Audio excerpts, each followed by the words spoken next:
Hola, muy buenas. Antes de entrar a hablar de un cortometraje muy particular que espero pronto pueda verse en las salas mexicanas o en algún lugar de este país porque lo merece, quiero hablarles de Día School. ¿Qué es esto de Día School? Pues ahí les va. Cada vez que compran en línea en alguna de las tiendas operadas por nuestros amigos y patrocinadores de Kichink, ustedes contribuyen a la producción y desarrollo de nuevos contenidos completamente gratuitos como han sido hasta ahora aquí en Puentes. Así que del 29 de mayo y hasta el 2 de junio los invitamos a aprovechar las promociones y los descuentos de Día School en kichink.com y de paso apoyarán a los podcasts de puentes.me, es decir, a nosotros. No olviden seguir el hashtag Día School en redes sociales para mayor información. Así que ahí está lo que les quería decir. Muchísimas gracias a nuestros amigos y patrocinadores de Kichink.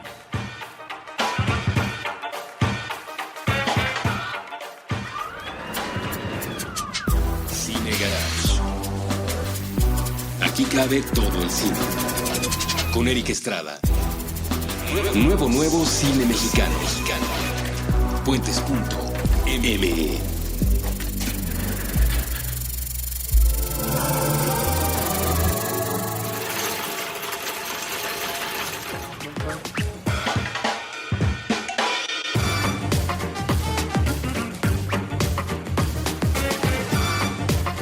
Hola, ¿qué tal? Muy buenas. Yo soy Eric Estrada. Vamos a entrar a un episodio más de Cine Garage en Puentes. Ya saben, aquí pueden escuchar programas de todo tipo. Estamos muy diversos ahora. Hemos llegado incluso al fútbol soccer, algo que no veíamos en el panorama cercano de Puentes. Gracias a todos los que lo han aplaudido, gracias a todos los que lo han odiado. Yo no tengo nada que ver con este programa, yo no entiendo este deporte, pero me da mucho gusto que haya un espacio donde se hable de manera diferente de un deporte como el fútbol soccer. Yo estoy encargado de la barra de cine y nada más quiero recordarles que si quieren escuchar estos programas o cualquiera de los más de 20 que se hacen en Puentes, hay distintas plataformas para hacerlo. Yo personalmente reviso lo que hacemos aquí en Cine Garage y reviso los programas de mis colegas en iTunes a través de mi Apple TV, pero ustedes lo pueden hacer también en iTunes o en el Podcast Addict o en TuneIn o en Stitcher, depende cómo usen ustedes el podcast, cómo lo escuchen, cuándo lo escuchen. Pues cada una de las plataformas les da una opción diferente. Entonces, esas son las plataformas en las que nos encuentran. Chequen los programas, revísenlos y denos su opinión, que es lo que creo que más nos motiva a la hora de estar haciendo estos programas. Saber qué opinan, saber qué piensan, si les gusta, si no les gusta, si quieren otra cosa, si vamos bien o si vamos mal. Y hoy vamos a hablar, para variar, de cine mexicano.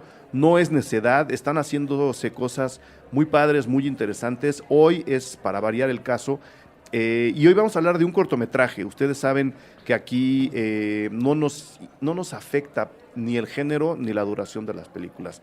Si una película dura 1 minuto y 20 segundos, pues sí, técnicamente se llama cortometraje, pero sigue siendo una película. Y así la vemos en Cine Garage, ¿no? Entonces, si una película como la que vamos a comentar hoy, Hulkita, dura 18, 20 minutos, pues es una película de 20 minutos. Sí es un cortometraje para efectos técnicos, para alguien le servirá para acomodarlo, para llevarlo, pero en Cine Garage esas siguen siendo siguen siendo películas, no hacemos esa diferencia justo porque nos gusta platicar de películas, no importa cuánto duren. Y para hablar de Hulkita, vuelve a los micrófonos de Puentes y de Cine Garage Humberto Busto, al cual le doy la bienvenida, no solo al estudio, no solo a las oficinas, sino a México. Humberto, vienes bajando del avión, te dimos tu primer mezcal, eso quiero que quede grabado para la posteridad, no de tu vida, sino de este viaje, ¿no? Te recibimos con un mezcal, tienes un mezcal, Humberto, ahí enfrente, entonces, bienvenido, muchísimas gracias por estar aquí. No, pues gracias, como te decía, por el espacio, por el interés, porque siempre es importante dilucidar, compartir y conocer puntos de vista. Muy bien. Para aprender. ¿Qué tanto se puede saber de por qué no estás trabajando en México? Sé que el proyecto pues no se puede comentar, no al 100%. ¿Qué tanto se puede saber o simplemente...? No, ya se puede saber. ¿Ya se puede saber? Porque el estreno oficial en Estados Unidos ya fue hace 3 semanas. Ok. Estoy filmando desde septiembre una coproducción la primera coproducción entre Univision y Netflix. Ujú. Univision a partir de un nuevo segmento que tienen que se llama Story House, que se trata de crear contenidos con una nueva dirección, con nuevos formatos para nuevas generaciones. En este caso es un proyecto que se viene trabajando desde hace más de 4 años a partir del Departamento de Investigación Periodística de Univision, Ujú. y que tiene que ver con la historia de Joaquín Guzmán Loera, el Chapo. Es una serie que va a constar de 3 temporadas y pues las estamos filmando en Colombia desde septiembre. Vamos a estar todo un año trabajando ahí. Entonces, sí, Ambientando literal, el México de los 80, ambientando ¿no? el México de los 80, que hace rato que hablabas de Guadalajara, por ejemplo, que Cali, que es como Guadalajara en los 70. Ok. No, o sea, Sí. es un trabajo muy interesante porque y Sí. de mucho, o sea, hay un equipo muy grande detrás que justamente está recreando no solo la época, sino también el lugar, que es muy Ujú. distinto. Y estoy muy contento porque yo nunca había querido participar en ninguna serie relacionada con el narco. Me parece que sí hay como un sobre exceso de apología con respecto a la violencia, de tratar de hacerle creer a la gente que las figuras relacionadas con este tema pues no tienen, ¿no?, relación con Sí, la que, realidad. que y se pueden son glorificar, como, ¿no? ¿no? Que son figuras así del guapo con muchas mujeres, Cool. y que está cool y que está increíble ser narco, que está increíble ser corrupto y está increíble hacer muchas cosas.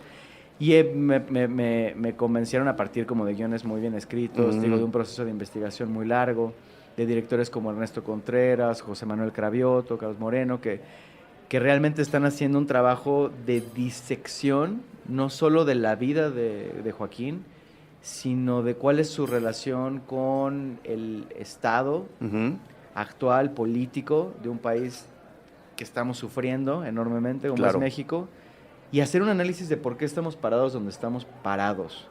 Porque esto no viene de nada, un personaje como Joaquín tampoco surge por Así generación de, espontánea. sí, no se hizo con esporas, ¿no? Tiene que ver, ¿no?, con una serie de vinculaciones, y a mí me toca representar la otra parte de la historia, que es un personaje que se llama Don Sol, que es un personaje 100% ficticio, que tiene obviamente sus relaciones con varios personajes reales, Ujú. y que es alguien que entra al mismo tiempo que él, que Joaquín, que empieza a subir. Él quiere llegar a la presidencia de la República. Claro.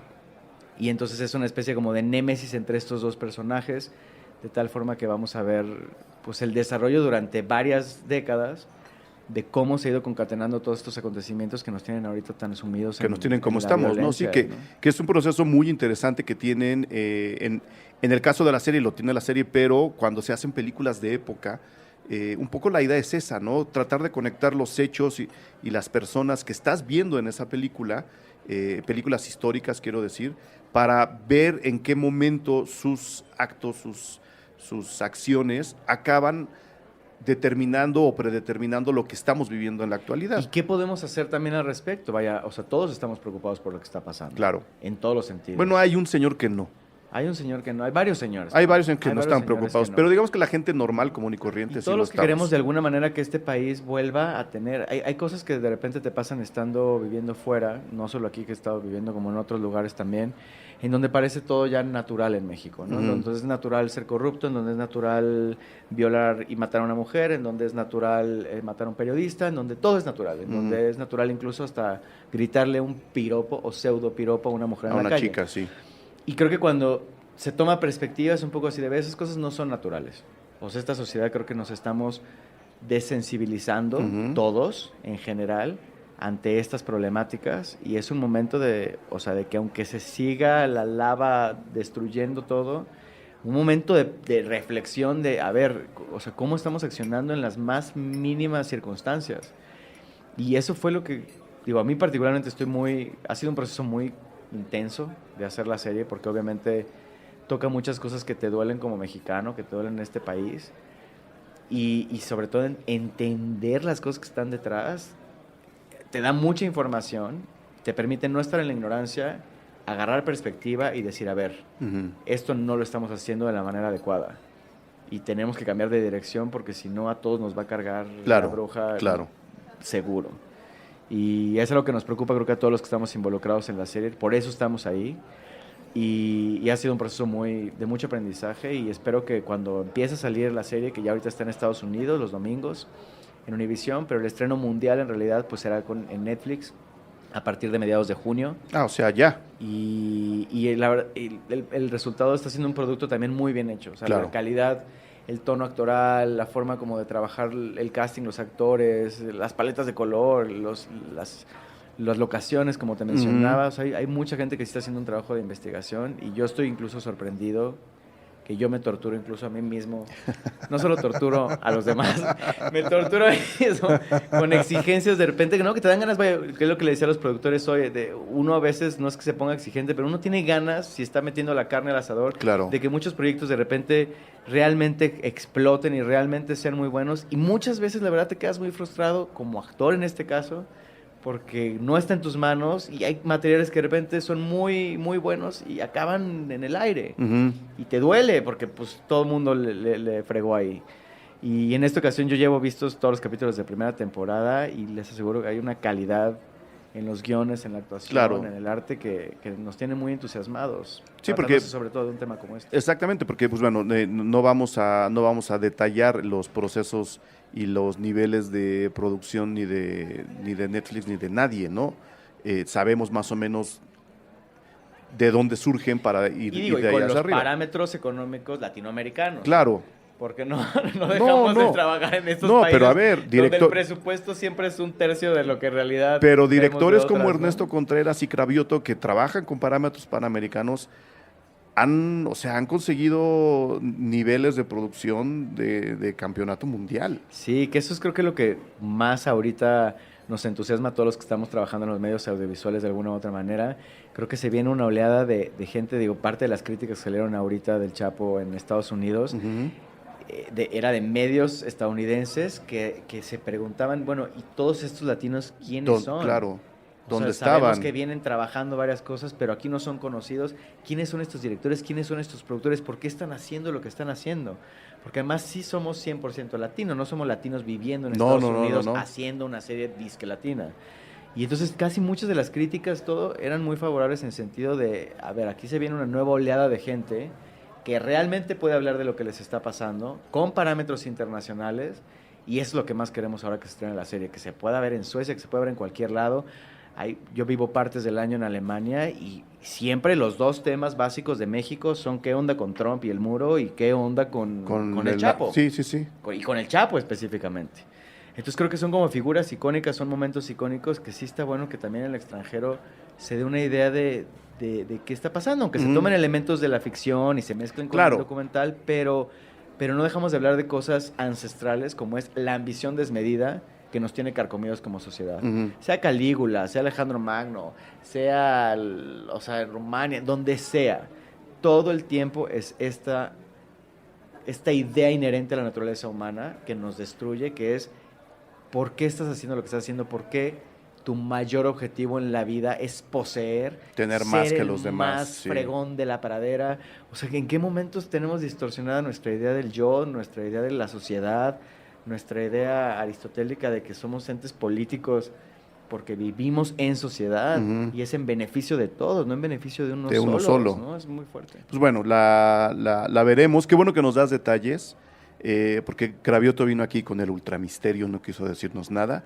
Entonces le mandamos un saludo a Cravioto, le decimos, toma, ya lo sabemos todo. Bueno, es que uno pues, se acaba de estrenar. No, hace ya par de sé, no semanas. podía hablar, no podía. Es que y vino hace mucho y ya estaban trabajando ahí, pero no podía hablar nada de eso. Sí, pues, Entonces vamos a esperar la serie y pues si hay chance de comentarla, aquí están las puertas abiertas, ya lo gracias. sabes.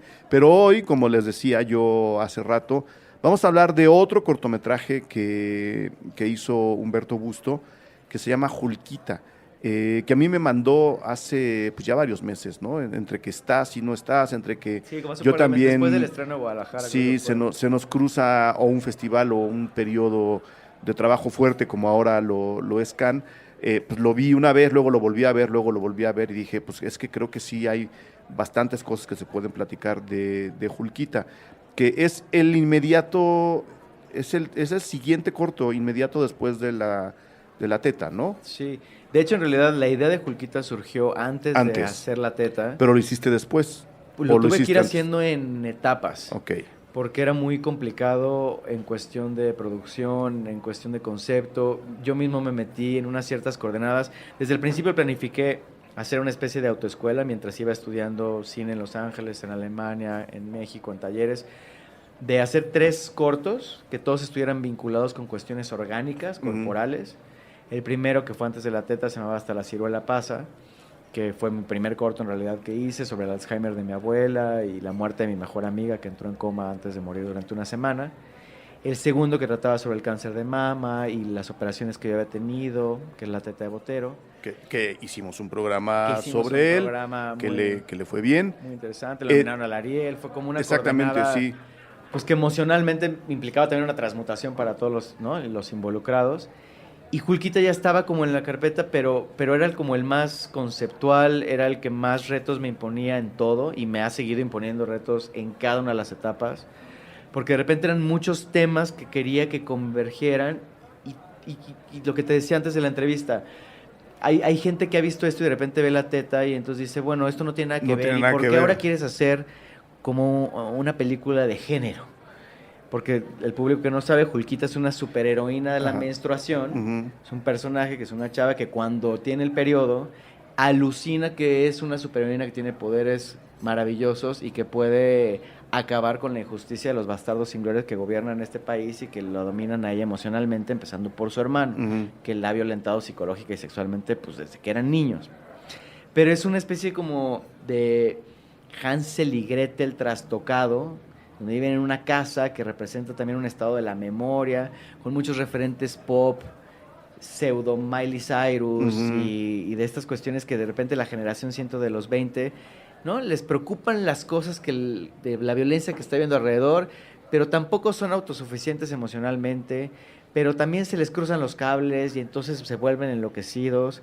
Particularmente la menstruación es un proceso que recorre muchos estados emocionales. Entonces, como que todos esos temas de repente darles forma, trabajarlos en el montaje, que no pareciera una pachequez, que de alguna manera sí tuviera sentido, pero que conservara un cierto tono. O sea, sí me enfrenté como con tener que filmar por etapas. Había unas partes que eran muy complicadas de hacer, con un dron, que son las escenas del principio y el final. De cierta locación, de cierto momento, de cierta luz. Entonces se filmó en 3 partes mientras estaba todo el proceso de la teta y bueno, finalmente lo estrenamos ahorita en Guadalajara, en la selección oficial y pues me mueve muchas cosas porque veo, a diferencia de la teta, que creo que había una unilateralidad en la reacción, es decir, sí, se trataba de eso y la gente podía tener la lectura más clara. Claro, era digamos un pizarrón más limpio, ¿no? Era como, de alguna forma, lo voy a decir sin que suene a menosprecio, pues era una película más metida en el discurso sujeto, verbo, predicado. Exacto. No, es de, a ver, esto lo que es. Es lo que es. No va a haber dobles vistas, no hay un doble, sí hay subtexto, pero hombre, el subtexto es prácticamente del mismo tamaño que el texto, entonces era más fácil de comerse ese sándwich, no porque sea una película más elemental o más simple, sino porque, de nuevo, el lenguaje que está utilizando es el directo, sujeto, verbo y predicado. Y era un género también 100% realista, ¿no? Tenía mucho que ver con las vinculaciones, obviamente, humanísticas que teníamos Pati y yo.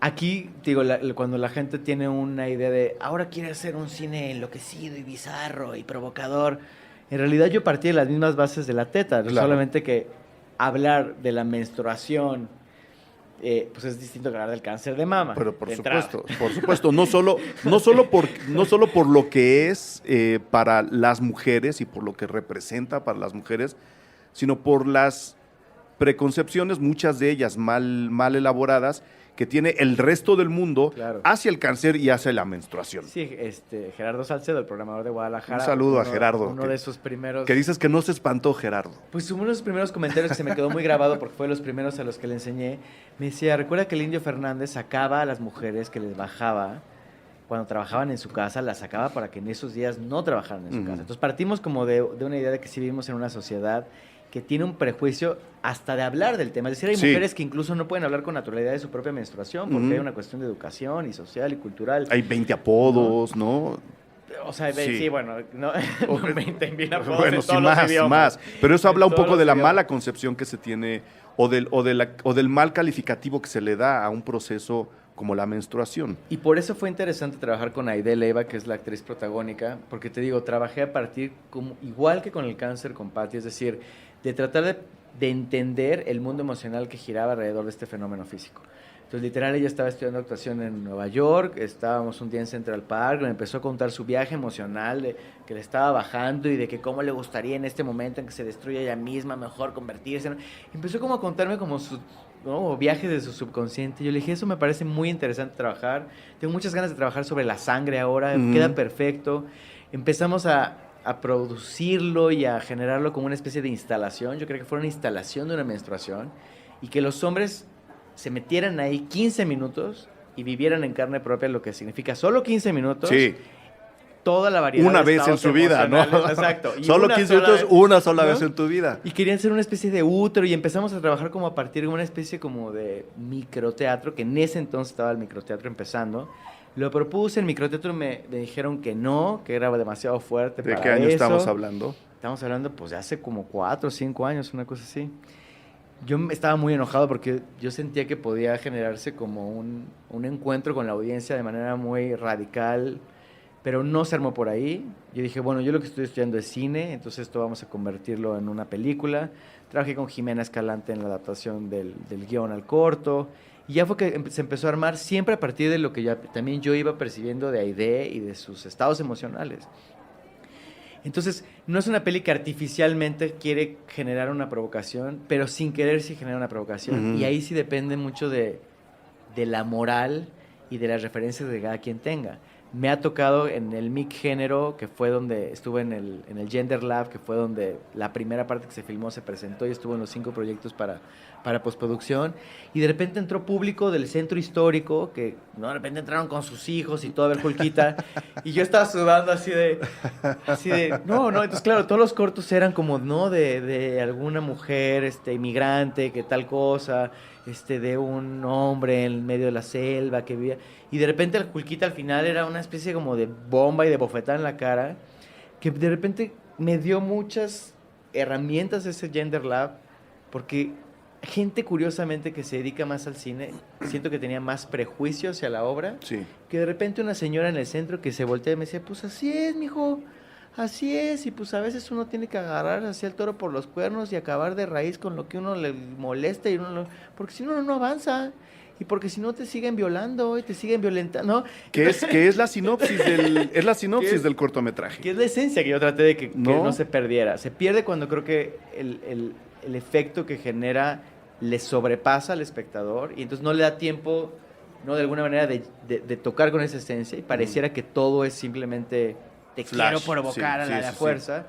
Pero la gente que logra pasar esa primera barrera o que lo ve varias veces todo, creo que sí empieza a encontrar como otras capas que, independientemente del proceso de aprendizaje que tengo ahorita, muy humildemente, de saber qué cosas pues igual sí funcionan y qué cosas a lo mejor no funcionaron después de un largo proceso, pero con todo siento que tiene una esencia que es la que me gustaría seguir compartiendo en la ruta que vaya a tener. El nombre, Humberto, creo que yo insisto, creo que el comentario de la señora que dijiste hace rato es si el corto tuviera una sinopsis, sería yo creo que esa, ¿no?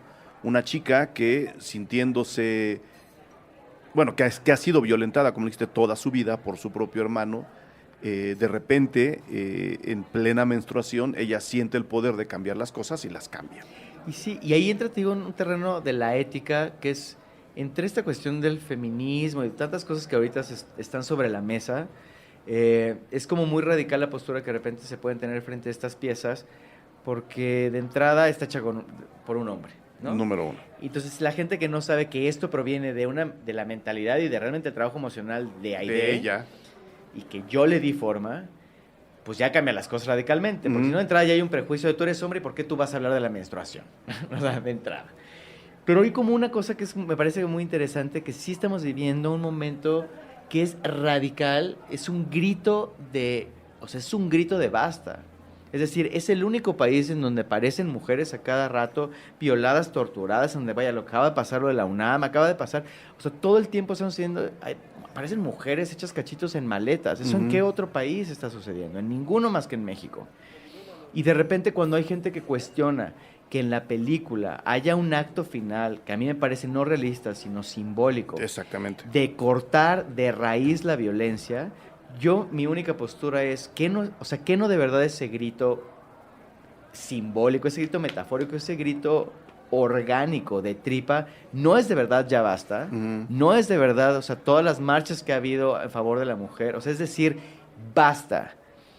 El personaje del hermano no se muere y ella no lo mata porque no es una película realista en donde yo estoy diciendo que la única forma de acabar con la violencia es con más violencia. Claro. Por eso no usé un género realista. Pero sí tiene que ver con un statement de decir, a ver, a veces sí hay que cortarle los huevos a alguien para poder avanzar. Es decir, no vamos a permitir más violencia contra la mujer o contra quien sea. Y eso yo creo que si de veras queremos avanzar y conseguir dar el siguiente paso, tomar ese grito de ya basta, no importa si lo hace un hombre o una mujer, ¿no? O sea, creo que y entiendo, ¿no? Que alguien pueda llegar a decirte, oye, tú como hombre, ¿por qué estás hablando de la menstruación? ¿Por qué estás contando esta historia?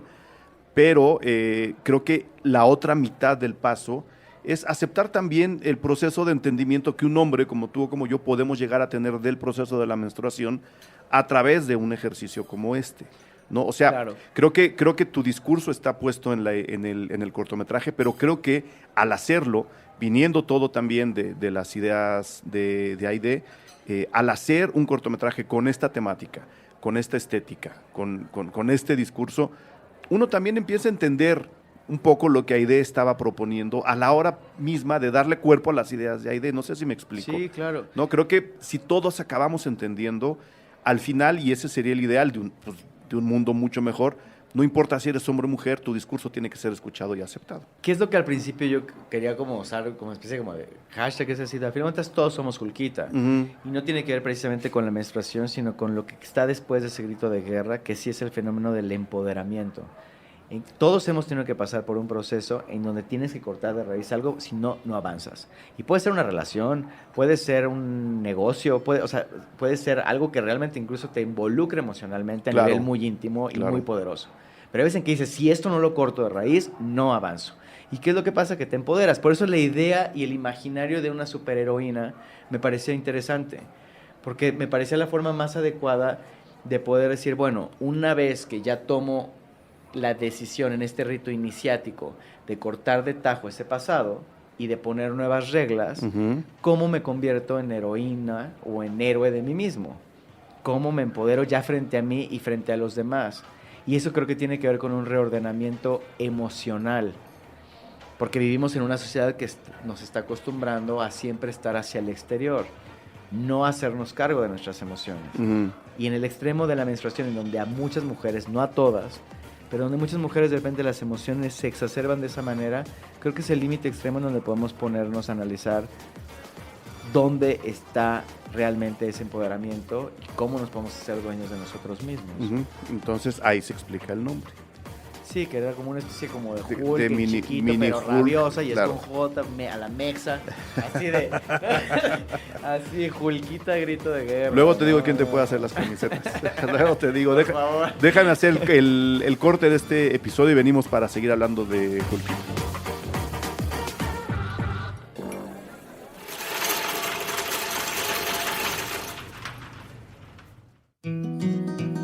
Núcleo Distante. Canciones, personas y discusiones. Con Ulises Allís y David Aguilar. Todos los viernes a las 4 de la tarde. A través de Puentes.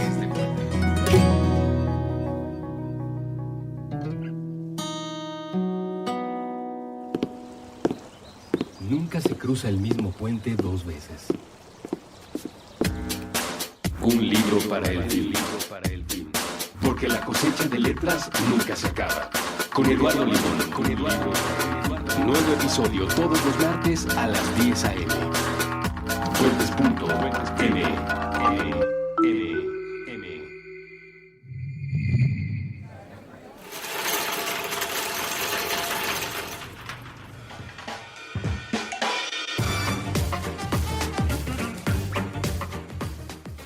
Muy bien, estamos de regreso. Humberto, ahora sí. Ya explicamos el nombre, ya tenemos más o menos el origen del corto. Obviamente como dices, fue un proceso de trabajo y de producción que te hizo dar muchas vueltas.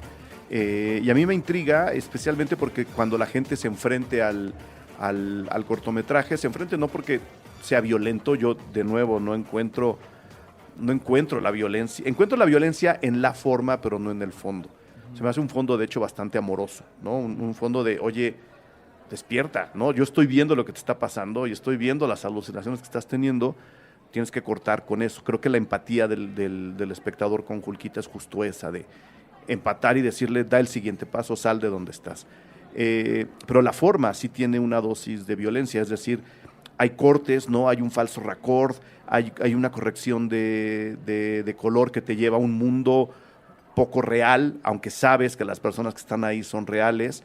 ¿En qué momento se decide, en qué momento, no sé si de la escritura o de la producción o incluso de la postproducción, se decide que vamos a tener una forma tan rabiosa, te lo voy a decir así, una forma tan rabiosa para un discurso tan amoroso?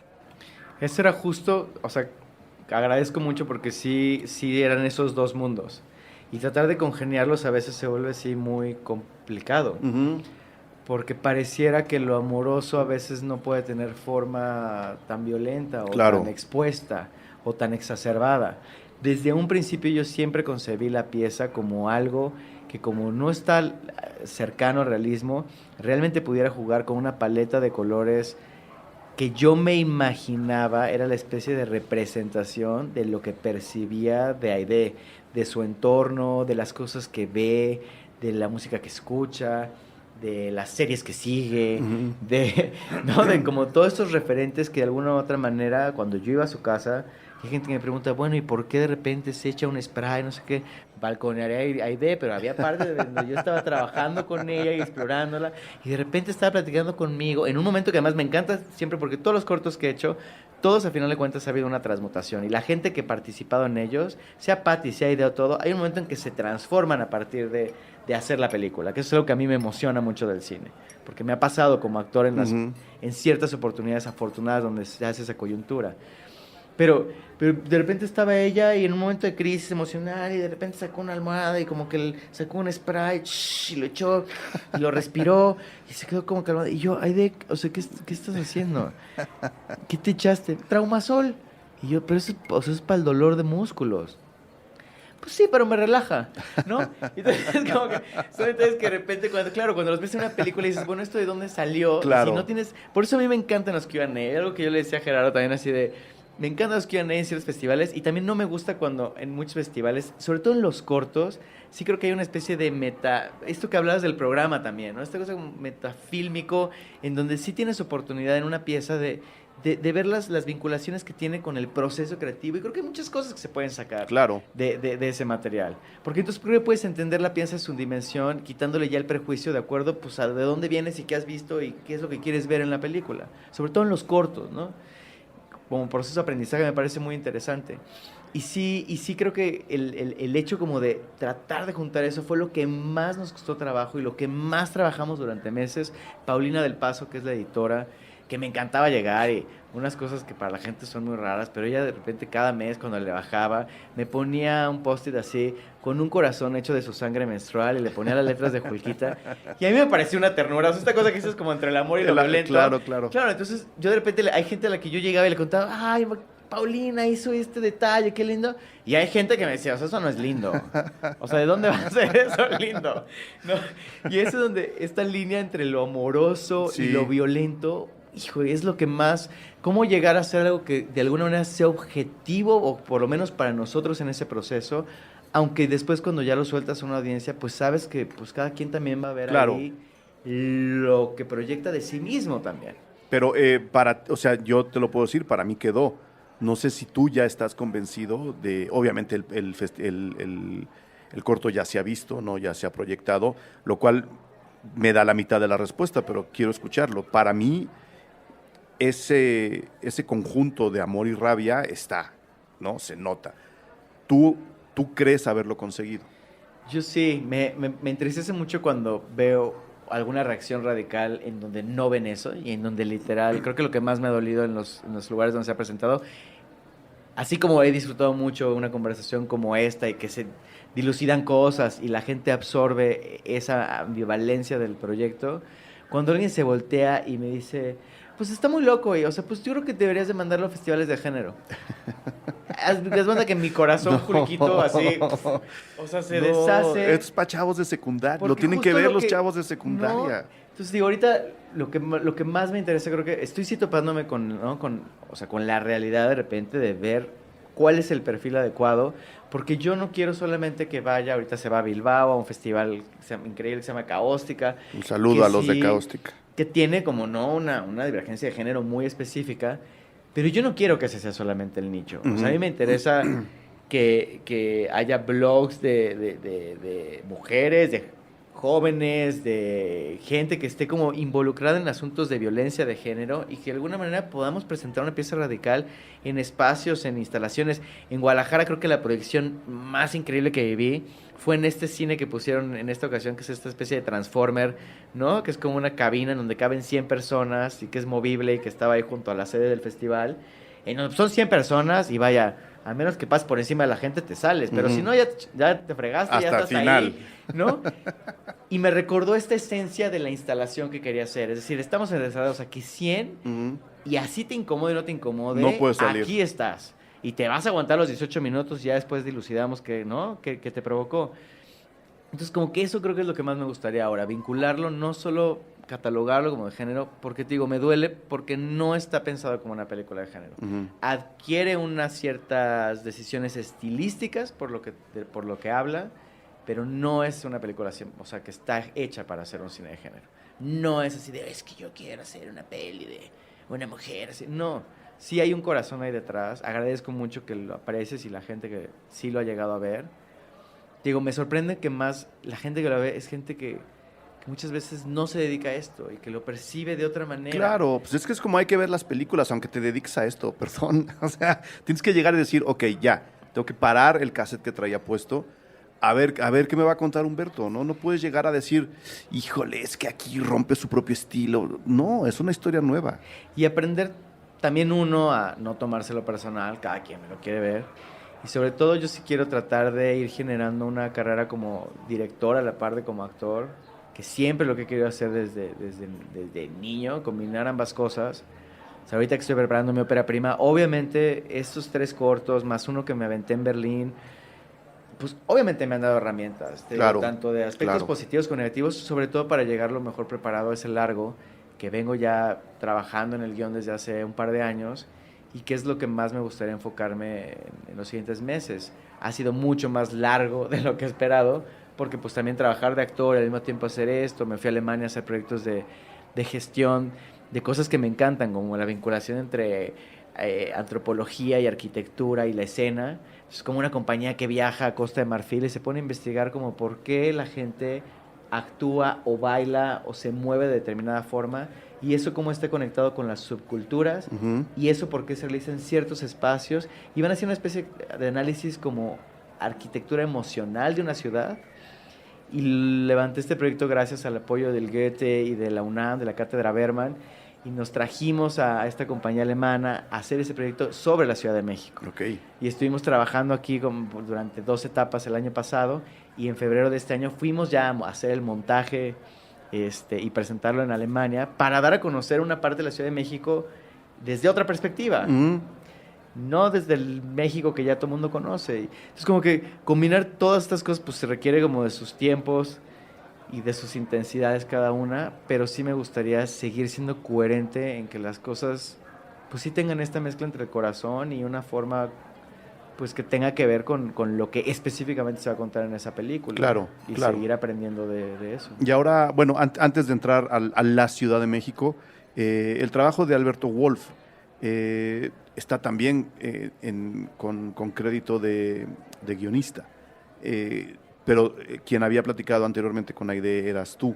¿Cómo se hizo esta triangulación? Que además es una triangulación que ocurre en pantalla, ¿no? Digo, tú no estás en pantalla, pero tú estás contando esa historia y ellos dos son los actores de la historia. Sí, pues Wolf y Aide cursaron la carrera en Casa Azul de actuación. Entonces se conocen y yo los conocí a ellos a la par. Y Wolf tiene una carrera como actor, pero tiene una carrera también de inicio de dramaturgo bastante interesante. Es alumno muy querido de Jimena Escalante, así. Entonces, cuando presentamos el proyecto para microteatro, yo lo que hice fue trabajar con ellos y pedirle a Wolf que él fuera el dramaturgo que le diera forma a esta idea de la instalación. Entonces, digamos que él hizo la obra de teatro y yo después hice la adaptación cinematográfica. Y con él estuve haciendo varios proyectos. Él también sale en Hasta la Cielo la Pasa, es el actor que estuvo participando ahí. Siempre uno va generando sus convergencias con la gente con la que vas creciendo. Y el guión de largo, que se llama Veneno Sabroso, con una pizca de sal, es un guión que venimos trabajando, que nos acaban de dar apoyo del IMCINE de reescritura hace unos meses. Y entonces trabajo con él varios proyectos como porque me parece... Sobre todo me encanta trabajar además con gente, con gente joven. Pero, o sea, sí tengo como... Soy un vampiro de juventud. Sí, que me encanta toda esta gente, sobre todo los nerds que tienen, o sea, que tienen 20 y tantos años, y que tienen, 30, y que realmente son muy nerds. Y creo que les tocó la gran fortuna de vivir ya en el mundo digital absoluto. Entonces, este acceso como enciclopédico que uno no tuvo, porque yo digo, tengo 38, pero cuando era niño no me tocó eso. No, la información se buscaba de otra forma. Entonces, como que esta sensación, la verdad es que disfruto mucho tener un equipo de gente que te provoque y que te dé una visión, ¿no? Como regenerada de las cosas, y que al mismo tiempo estén tan clavados de esta manera intelectual, moderna, con todos los temas. Ahora, que la gente tampoco se espante, el hecho de que la película venga de una presentación teatral, no la hace para nada una película teatral, o sea... Sí, porque además, como fue pensada más como instalación, más que teatro. Exacto. O sea, yo me fui a Alemania justo de hace 3 años porque ya también estaba un poco aburrido. Estoy un poco aburrido como de la representación teatral tal cual. Creo que países como Alemania tienen una tradición ya más larga, desde hace muchas décadas, en donde aquí de repente presentamos algo y hay gente que todavía se pone a discutir si eso es teatro o es danza o es performance, o sea, son manifestaciones escénicas, punto. Y entonces, un poco estaba ya medio cansado y antes de amargarme más, decidí como irme y hacer una investigación de artes escénicas postdramáticas allá en Alemania. Entonces ya es esta idea de que tampoco es teatro en el sentido de que, claro, tú dices teatro y hay mucha gente que pensará... Cámara fija, ¿no? Sí. Como una cosa muy teatral. Creo que ya las artes escénicas justamente mezclan muchas cosas y de lo que se trata es de... Y a mí lo que me gusta, así en general en todas mis piezas, de trabajar a partir de lo personal. Y eso, ya después tomar las decisiones que creo pertinentes. Y además en el cine está pasando lo mismo. Yo, por varias razones, a la hora de ver la película, no sé si tú conozcas a Pitches, Sí, claro.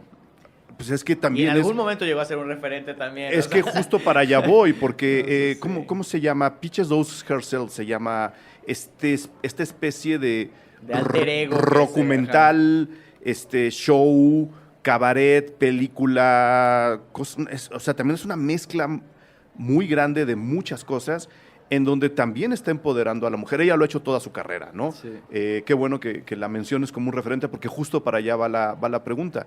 Ella se ha dedicado a empoderarse a ella misma y a través de eso empoderar a las mujeres con un alter ego muy cercano a la superheroína, en donde las cualidades femeninas son sus superpoderes.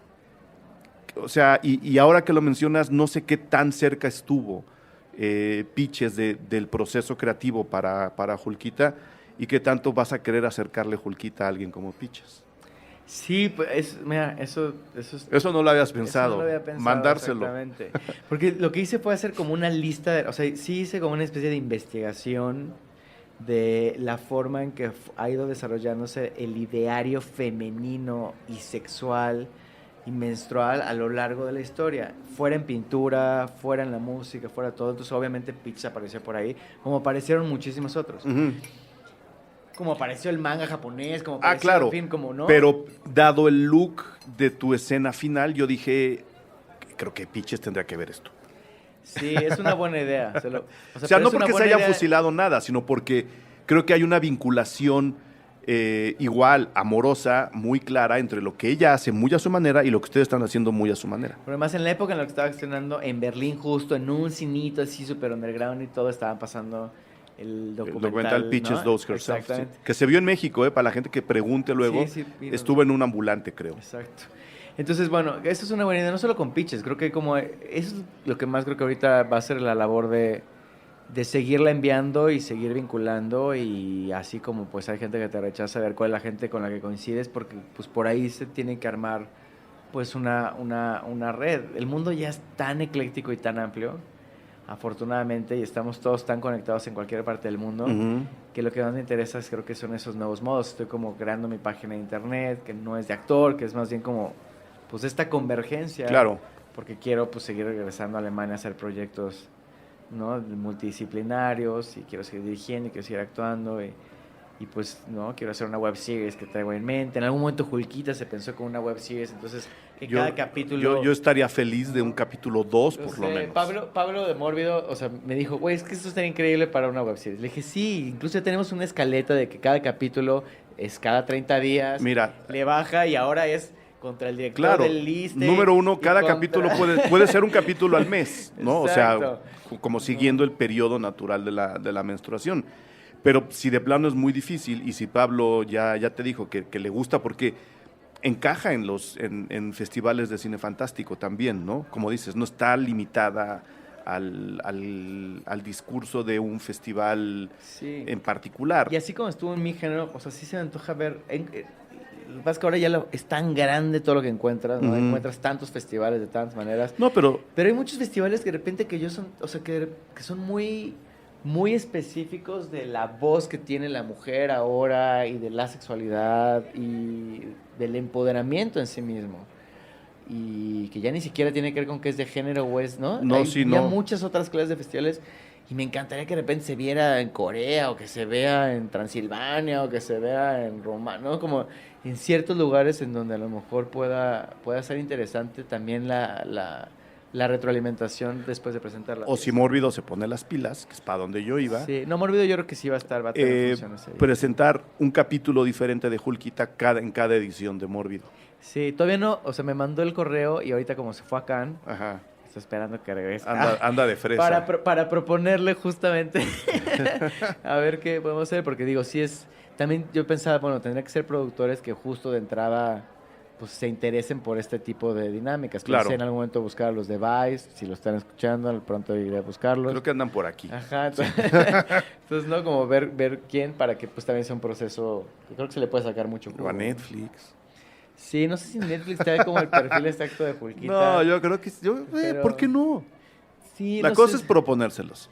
Vamos a ver, pero creo que, por ejemplo, Vice me parece que puede ser una Sí. opción ahí interesante para crear un contenido de capítulos, igual como el corto, a lo mejor incluso es como el piloto, y de repente capítulos de 10 minutos, y te digo, y Julquita tiene una misión cada vez que le baja. Claro. Y vaya, hay bastantes casos de injusticia que se pueden arreglar.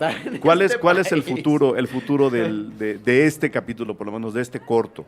¿Te vas a Bilbao, me decías? Sí, Bilbao, que es a mediados de junio ahorita. Y ahorita justo está inscrito como en 40 festivales, que todos empezarán a salir los resultados en estos meses.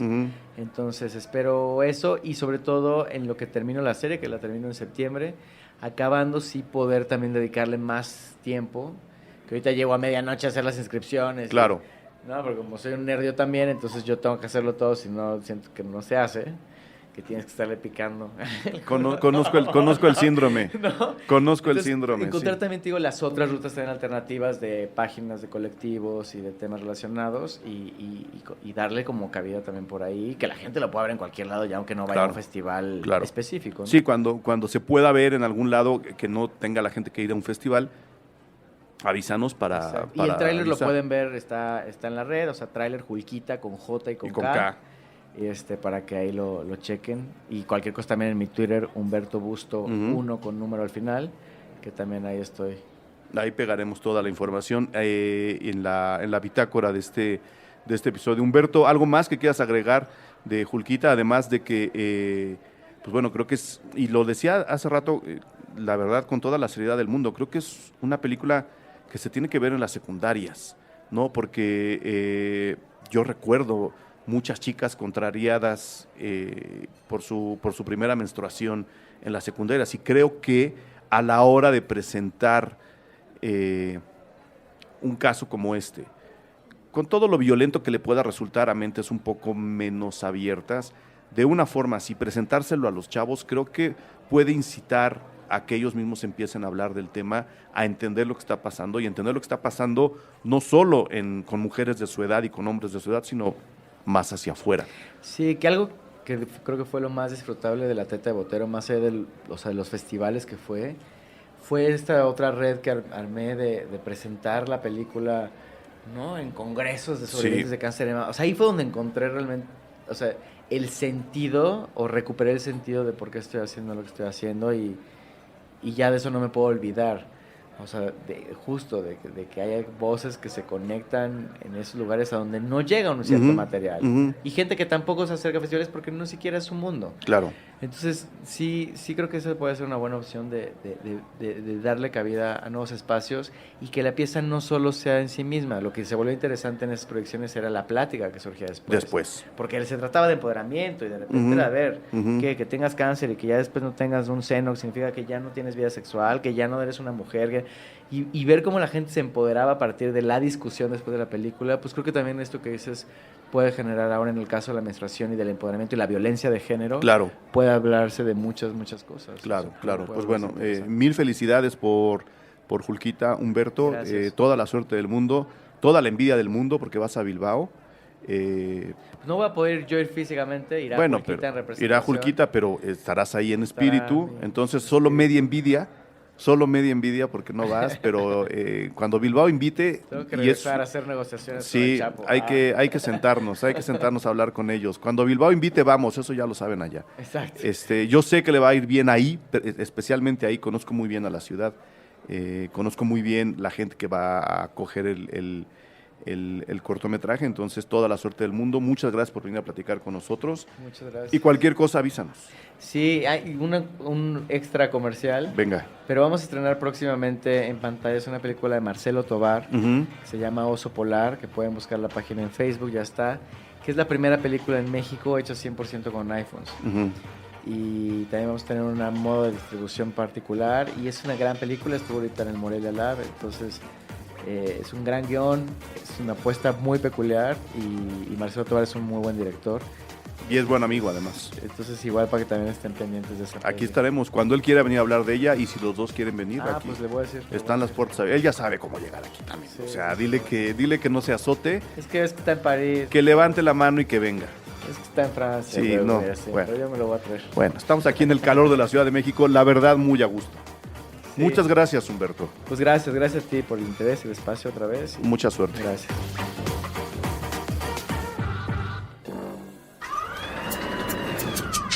Cine Garage. Aquí cabe todo el cine. Con Eric Estrada. Nuevo cine mexicano. Puentes.me